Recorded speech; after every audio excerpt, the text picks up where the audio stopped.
Hello बच्चों, आप सभी का स्वागत है सूर्या सक्सेस एकेडमी के शानदार यूट्यूब चैनल पर। आज हम आपके लिए लेकर आए हैं समाज की पहली क्लास। आज से हम आपके लिए प्रतिदिन शाम 7:30 बजे हिंदी ग्रामर का एक चैप्टर पढ़ाया करेंगे, जो कि क्लास 8वीं से 12वीं तक के बच्चों के लिए बहुत उपयोगी है।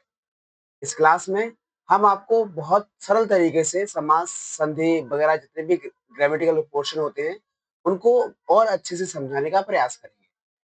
यदि आपको हमारी वीडियो पसंद आती है तो आप वीडियो पर लाइक करें, कमेंट करें और अपने दोस्तों के साथ शेयर करें, ताकि उन्हें भी इस विषय का लाभ हो सके। यदि आप हमारे चैनल पर पहली बार आए हैं तो कृपया चैनल को सब्सक्राइब करना बिल्कुल ना भूलें, ताकि आपको हमारी आने वाली वीडियो भी सबसे पहले प्राप्त हो सके। तो चलिए बच्चों, शुरू करते हैं आज की हम पहली क्लास को। आज की क्लास में हमारा पहला प्रश्न है, समास किसे कहते हैं। आज का हमारा पहला प्रश्न है, समास किसे कहते हैं, समझाइए। उत्तर है बच्चों, दो या दो से अधिक शब्दों के मिलने पर जो नया शब्द बनता है और उनके बीच की विभक्तियां लुप्त यानी गायब हो जाती हैं, उस प्रक्रिया को हम समास कहते हैं। क्या कहते हैं बच्चों? दो या दो से अधिक शब्दों के मिलने पर जो नया शब्द बनता है और उनके बीच की विभक्तियां लुप्त यानी गायब हो जाती हैं, उन्हें हम समास कहते हैं।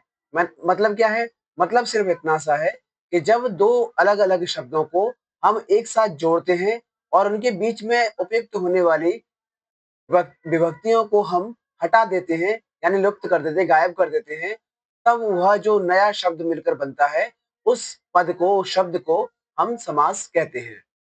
बच्चों, जब हम समास को इस तरीके से जोड़ते हैं, अर्थात दो शब्दों को, दो पदों को, अलग अलग पदों को जब एक साथ जोड़ते हैं, तो उस प्रक्रिया को हम सामासिक पद कहते हैं। बच्चों, सामासिक पद में कितने तत्व होते हैं, कितने चीजें होती है महत्वपूर्ण, यानी कि समास विग्रह को करने के लिए या समास विग्रह से समस्त पद बनाने के लिए कितने कितने तत्व उपयोगी होते हैं, उनके बारे में एक बार पढ़ लेते हैं। बच्चों, तत्व अथवा अवयव दोनों एक ही बात होती है, अलग अलग नहीं होते। चलिए पहले पद देख लेते हैं।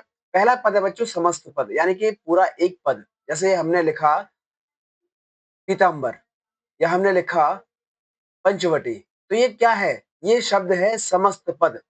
इसमें दो पद होते हैं। पहले पद को हम पूर्व पद कहते हैं और दूसरे पद को हम उत्तर पद कहते हैं। जैसे पंचवटी अगर लिखा हुआ है, तो पंचवटी में से पंच हमारा पूर्व पद है और वटी हमारा उत्तर पद है। जब हम इन दोनों को विभक्तियों के साथ प्रयोग करके अलग अलग करेंगे, तो उस प्रक्रिया को हम समास विग्रह कहेंगे। चलिए और इसके लिए विस्तार से जान लेते हैं। तो अगले प्रश्न में हम अगले टॉपिक में पढ़ने वाले हैं, समस्त पद क्या होता है बच्चों? तो समस्त पद समास विग्रह को जोड़कर बनाया नया शब्द समस्त पद कहलाता है। कहने का मतलब क्या है? यदि हम किसी शब्द को जो अलग अलग दिखाई दे रहे होते हैं, उनको एक साथ जोड़ देते हैं, तो उस प्रक्रिया को हम समस्त पद कहते हैं। अगला है बच्चों, समस्त पद का पूर्व पद यानी पहला पद पूर्व पद कहलाता है। समस्त पद का पहला पद पूर्व पद कहलाता है या प्रथम पद कहलाता है। समस्त पद का दूसरा पद उत्तर पद या द्वितीय पद कहलाता है। मतलब बच्चों, अगर हमारे पास कोई एग्जाम्पल है, उदाहरण है, उसमें दो पद होते हैं, तो पहले पद को यानी पहले शब्द को हम पूर्व पद कहते हैं और दूसरे शब्द को हम उत्तर पद कहते हैं।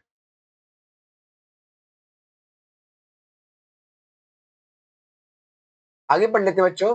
समास विग्रह यानी कि जब समस्त पद के सभी पदों को अलग अलग किया जाता है, उस प्रक्रिया को हम समास विग्रह कहते हैं।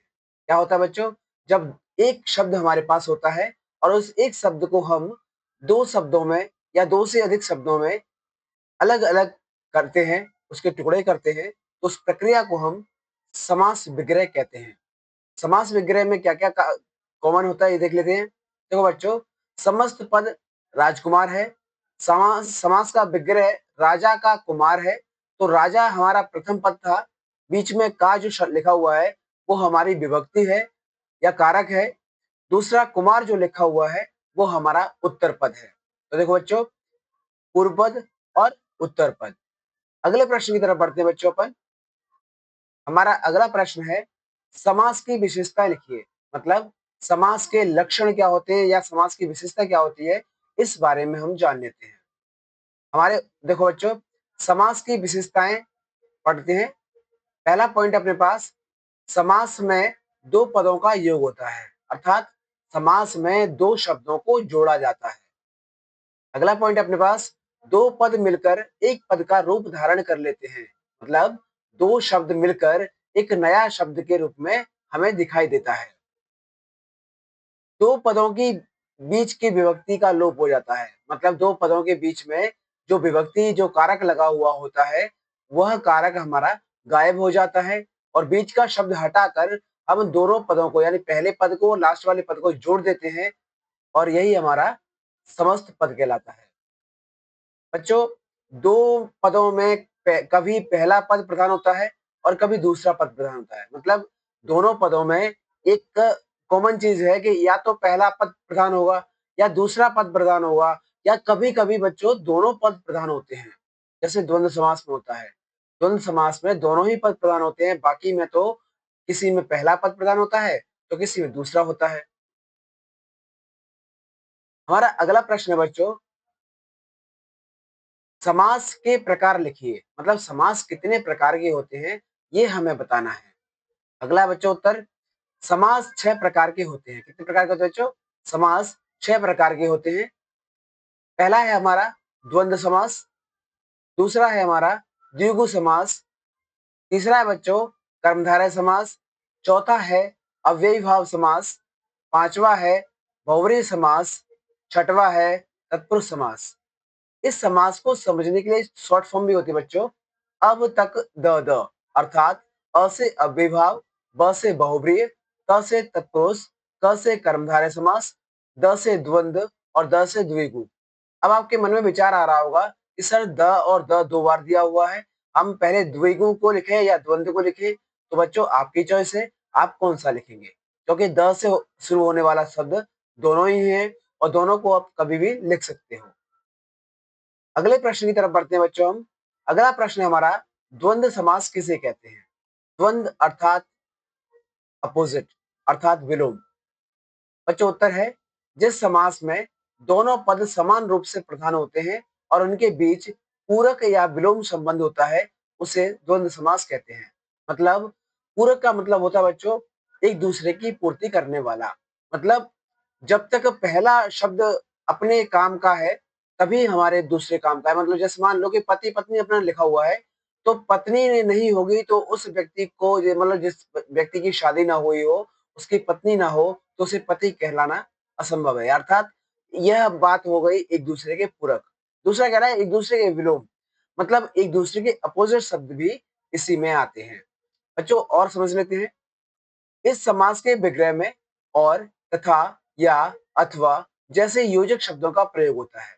मतलब जब हम इन शब्दों के समास विग्रह करते हैं तो इन शब्दों के बीच में हम इनमें से किसी भी एक चिन्ह का प्रयोग कर लेते हैं।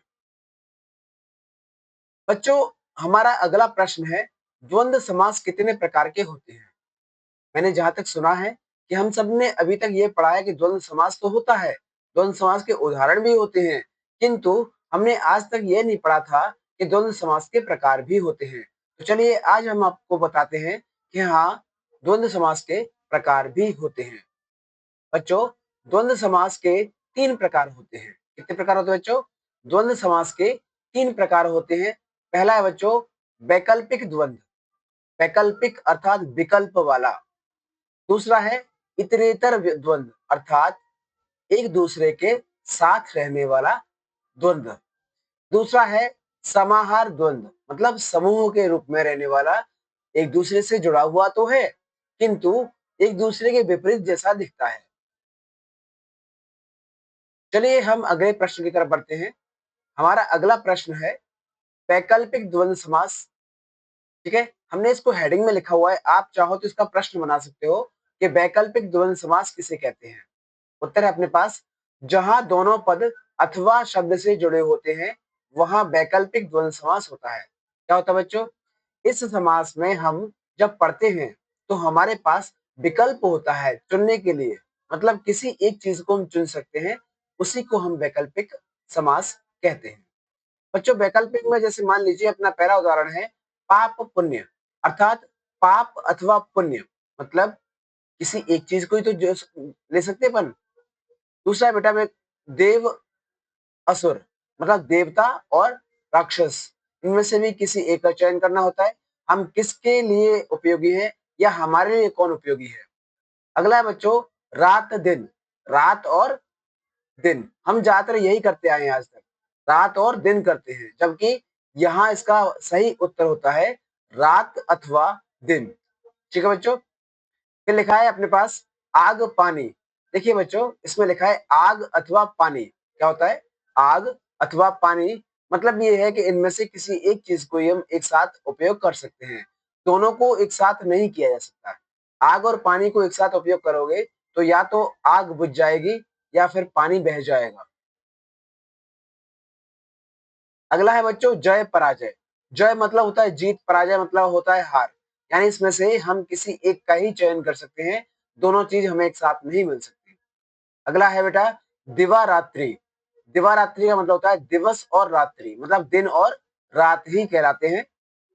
अगला है बच्चों कर्तव्य अकर्तव्य, मतलब कर्तव्य और अकर्तव्य, काम को पूरा करना भी है या नहीं करना है, ये आपकी चॉइस पर निर्भर करता है। चलिए बच्चों, अगले प्रश्न की तरफ बढ़ते हैं।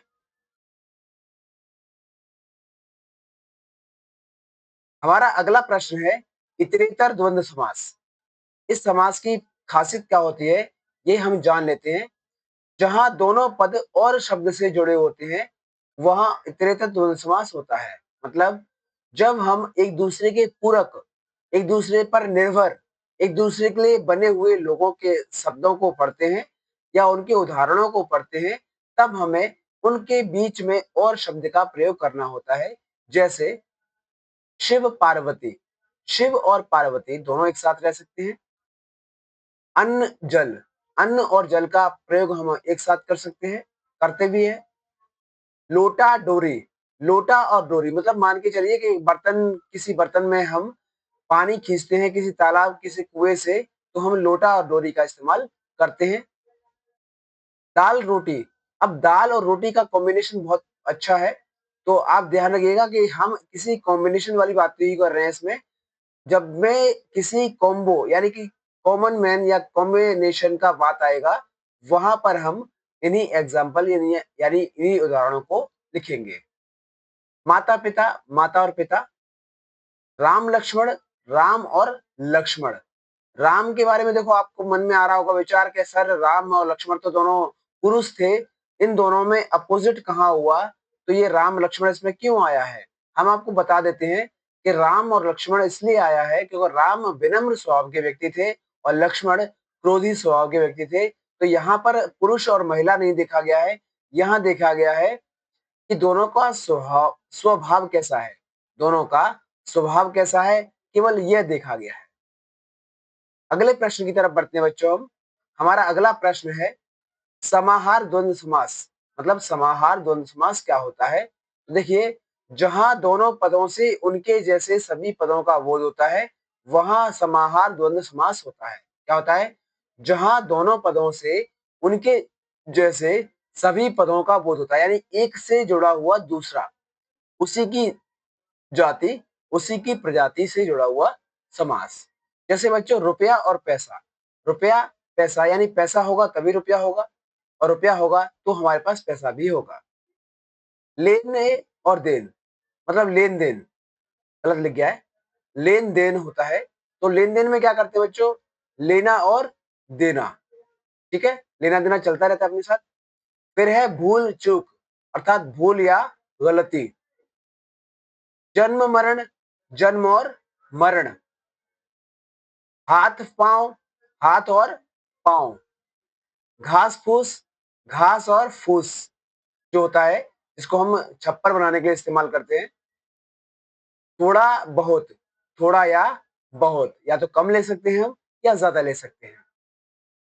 बच्चों, इसी के साथ हमारी आज की कक्षा समाप्त होती है।